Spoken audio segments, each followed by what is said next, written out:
আজি আপোনালোকৰ মাজলৈ লৈ আহিছোঁ ভাল লগা এটা ভিডিঅ'।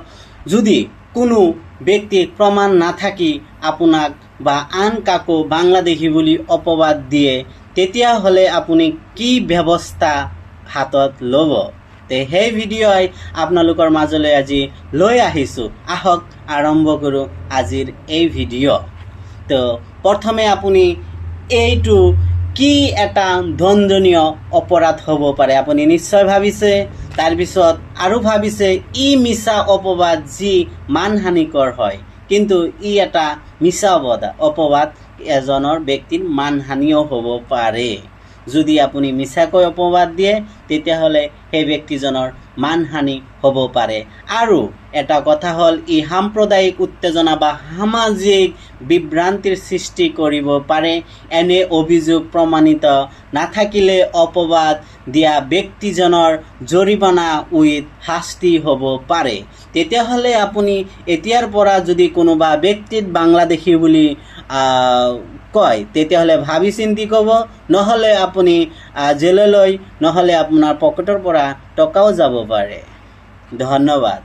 তাৰপিছত আৰু আহক যে প্ৰাসংগিক ধাৰাবোৰ, এই ছেকশ্যনত আপোনাৰ কি ধাৰা লাগিব বা মিছা অপবাদ দিলে আপোনাৰ এগেইনষ্টত কি ধাৰা লাগিব সেইটো নিশ্চয় আপুনি ভাবিছে।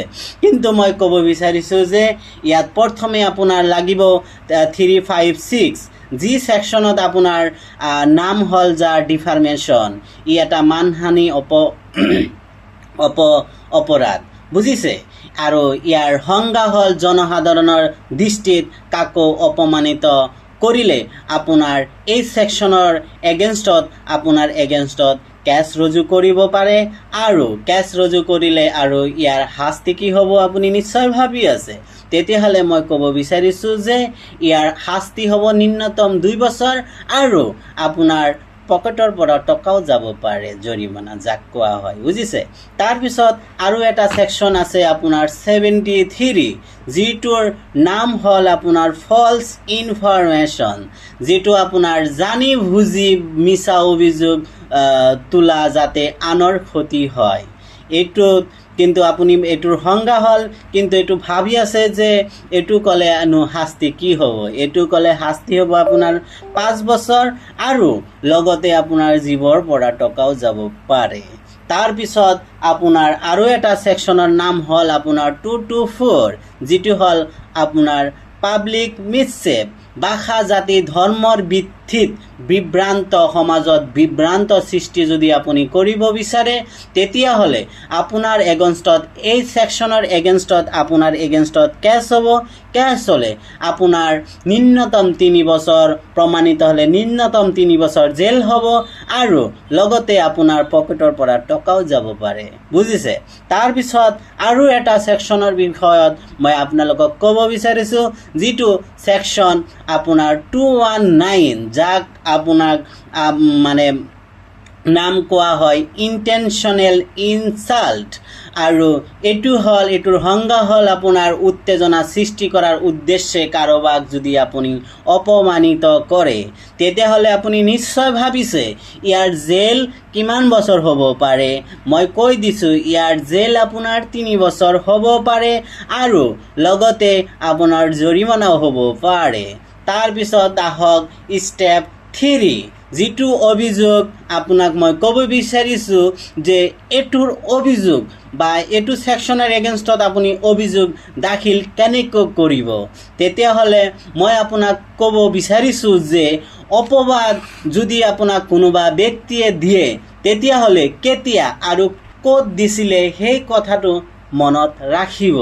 তাৰপিছত ওচৰে পাজৰে যদি কোনোবা ব্যক্তি থাকে তাক সাক্ষী হিচাপত ৰাখিব আৰু লগতে যদি পাৰে, এতিয়া সকলোৰ ওচৰতে আপোনাৰ স্মাৰ্টফোন আছে, সেই জৰিয়তে আপুনি ভিডিঅ' ৰেকৰ্ডিং কৰিব পাৰে বা ভিডিঅ' ৰেকৰ্ডিং কৰক বা তথ্য কিছুমান থাকিলে স্ক্ৰীনশ্বট মাৰি বা ফটো মাৰি ৰাখি থৈ দিয়ক। তাৰপিছত মই ক'ব বিচাৰিছোঁ যে আপোনালোকক অভিযোগ দাখিল কেনেকৈ আপুনি কৰিব, ছাপ'জ FIR আপুনি কেনেকৈ লিখিব তাৰপিছত বা এফআইআৰ কেনেকৈ দিব।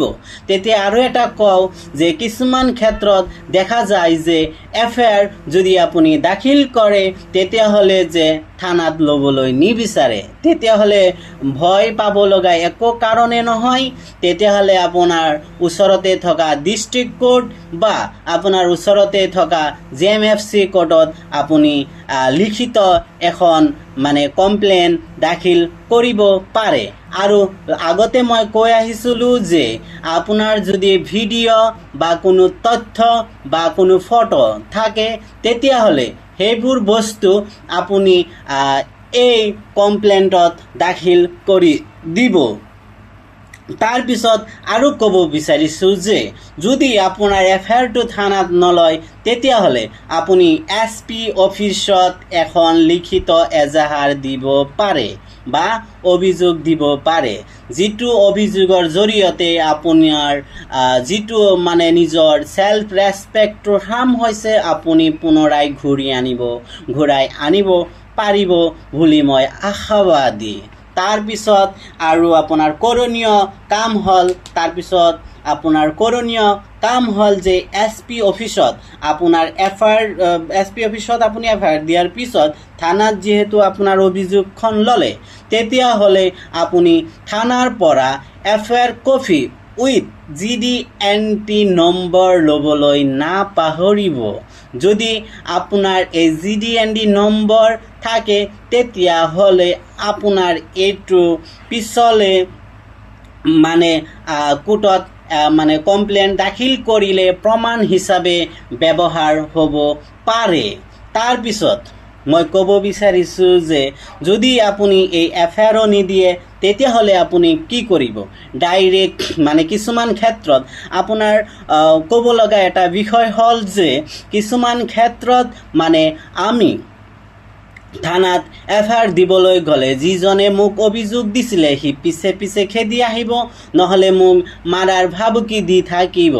তেতিয়া আপুনি একো কৰিব নালাগে, ডাইৰেক্ট JMFC কোৰ্টত যাই কমপ্লেইন ৰেজিষ্টাৰ কৰি দিয়ক। যদি আৰক্ষী এফআইআৰ ল'ব নোখোজে তেতিয়া মানহানিৰ অভিযোগ হিচাপে আদালতত দাখিল কৰিব পাৰে।